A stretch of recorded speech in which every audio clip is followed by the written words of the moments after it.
Hello, welcome and thank you for listening to our podcast, Willy Nilly News. Our new topic will be the new technologies of 2015 and how we got up to this point. There's a lot of new technology every year. It is amazing to see how much technology is improving.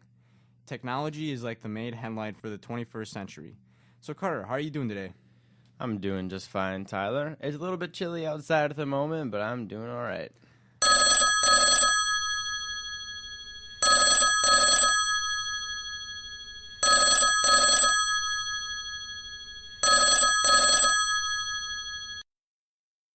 All right, let's get started. So Carter, what do you think of today's new and improved technology? Well, I'm actually really glad you asked, Tyler, because I like discussing this topic. I believe that technology takes up about 80% of our world, and a lot of new ideas are coming up and can definitely help us out. Yeah, I agree with you 100%. I feel technology is like our new society, since everybody is coming up with new improvements and inventions to create a better lifestyle for everybody. It's just amazing how much technology is improving. Carter, if you look back, like 10 years ago, there wasn't very much technology like we have today, such as smartphones, laptops, and other gadgets. If you look back in the cell phone industry 10 years ago, you can look at, like the Razor phone or like a flip phone, any kind. The cell phone evolution from, when they first came out to now, it's incredible how much they improved. It's interesting to see how quickly society is moving forward. What do you think of this? I think you make a very great point, Tyler. Most people know where we started in the tech industry, but I've noticed so many people are taking advantage of these new technologies. We started with the first computer, the first cell phone, and now phones with touchscreens. I don't think anybody 10 years ago would have imagined touchscreens on phones in a decade. It's remarkable how advanced we are becoming, and with touchscreens now trending, I don't see how the smartphone could get any more advanced. Right.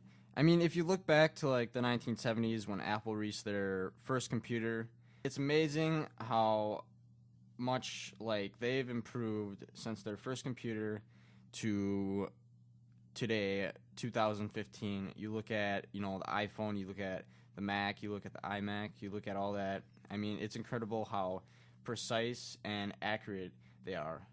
Comparing them to the first computers it's almost unfair to match up. So, Carter, how do you feel about technology in society that is expanding so broadly? Well, like you said, it's almost unreal that people are becoming smarter and finding new ways to make our lives easier and simply a better place. Very cool.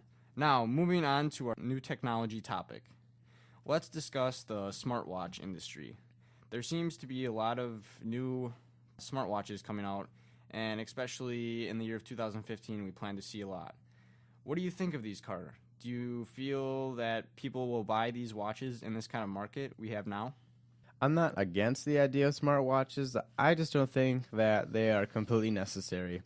If you have a phone, you really don't need a watch that can make phone calls, send text messages, video chat, and so on. I'm not sure how much these items will sell for, but I certainly would not purchase the product since I already have a smartphone. Right. I totally agree with you. I agree with you how the smartwatches seem a little bit unnecessary.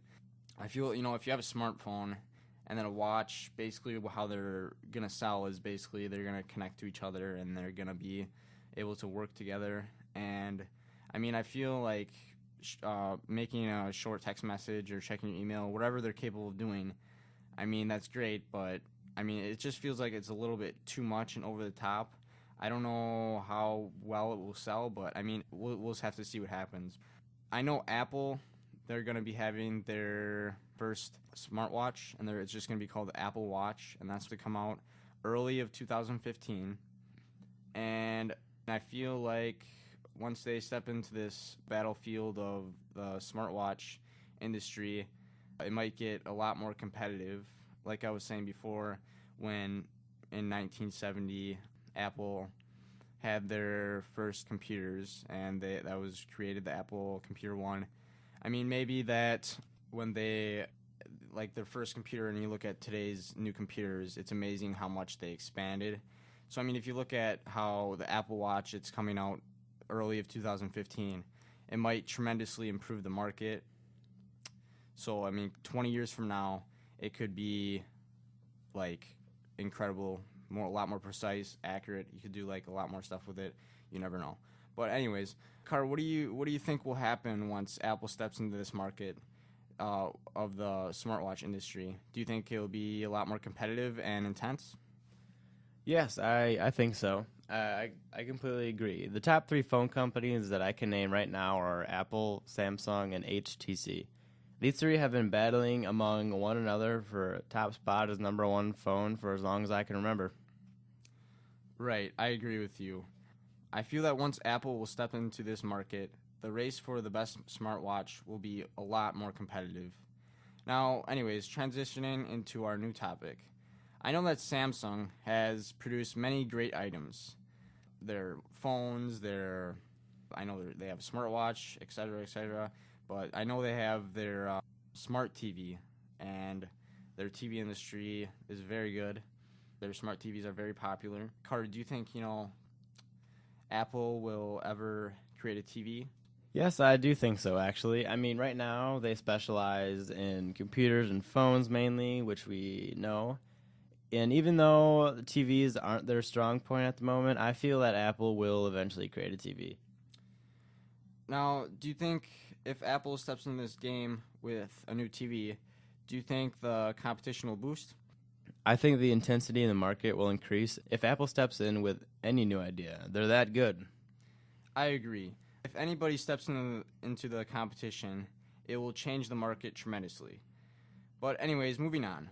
The other day, I was reading an article called What to Expect in the Future, and it talked about the car industry. It was really interesting, actually. Mercedes-Benz predicted that their first self-driven car will arrive around the year of 2030. It will be interesting to see how this vehicle will perform. A self-driven car seems a little unreal, but we'll have to see what the future will bring us. This seems a little bit futuristic with a self-driven car, but I mean, if you look at today's cars, I mean, they are improving tremendously. I mean, you look back 15 years ago, cars are a lot more reliable today than 15 years ago. But anyways, I believe that it wouldn't be the safest car to have because not everybody will have one. I'm sure these will be very expensive, and I'm sure this won't be in everybody's budget. But Carter, do you think this vehicle will become safe when we get to that point? Well, right now we're in 2015. And like you said, if we travel backwards 15 years, we can observe that the cars in 2000 are still very similar to the ones we have now. Yes, the safety features such as airbags and traffic sensors have been added and improved, but I don't think that we will reach a complete successful self-driven car by 2030. It's difficult to say whether or not the vehicle will be safe by then, but I do have faith in Mercedes-Benz and the scientists behind it. But we will just have to wait and see. Right, I agree with you. I realize that cars are becoming a lot more advanced. For example, they're introducing like Wi-Fi in cars today while you're driving, so you can just surf the web. It's just hard to look at the features of a car that is not even here yet. We will have to wait patiently to see how this self-driven car will work, but we'll see what happens. But anyways, moving on. I was reading about this Z-board, is what they call it. It's basically an electric skateboard. The way the skateboard moves is when if you lean forward, it goes faster, and if you lean backward, it goes slower. And it's been around for 3 years, and their market and advertising is stepping up tremendously. And their improvements on the product are quite amazing, such as more speed, better battery life, and so on. The Z-board go up to 20 miles an hour. It runs on a battery, and it can go for 25 miles before it needs to be charged.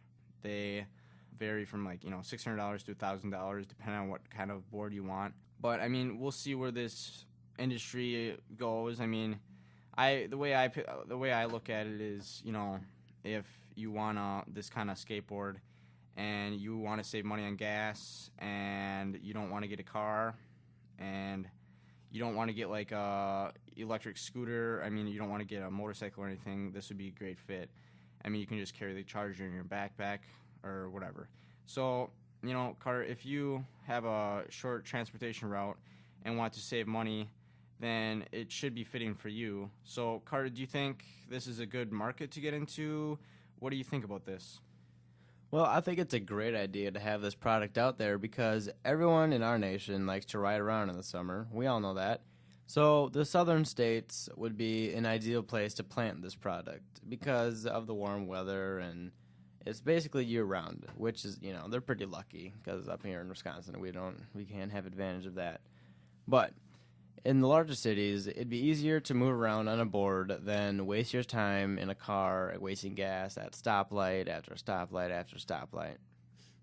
And taking into account the range of the boards, is it really a hassle to carry the battery charger with you to your next destination? Well, Carter, I mean, like you said, like you were saying before, I mean, it really does depend where you live. Like, you know, I live in Wisconsin, so we have long winters. Summer, we don't really have much of a summer. This Z-board would not be a very good fit for Wisconsin. But, I mean, it does depends where you live. Florida, somewhere warm. But, I mean, it depends where you are in life. You know, if you're in college, you have a short travel. College would be a great fit. Save a lot of money. Transportation would be quick, very quick. I do think this would be a wonderful purchase. I want to add, the Z-board does seem safe. The controls are very simple, you know, just lean forward to go fast and lean backward to go slow. But, Carter, do you think it will attract buyers? It seems very reliable, so I think yes, but the item will not sell instantly. I believe that in time the item will grow in sales because no newer products have really sold out instantly. They have to have time to grow. I'd say just give the Z-board time to expand, and it definitely be a great investment. I agree with you. Well, that concludes our new technology-themed podcast on Willy Nilly News, and thank you for listening. I'm Tyler, and my co-host Carter. Hope you enjoyed.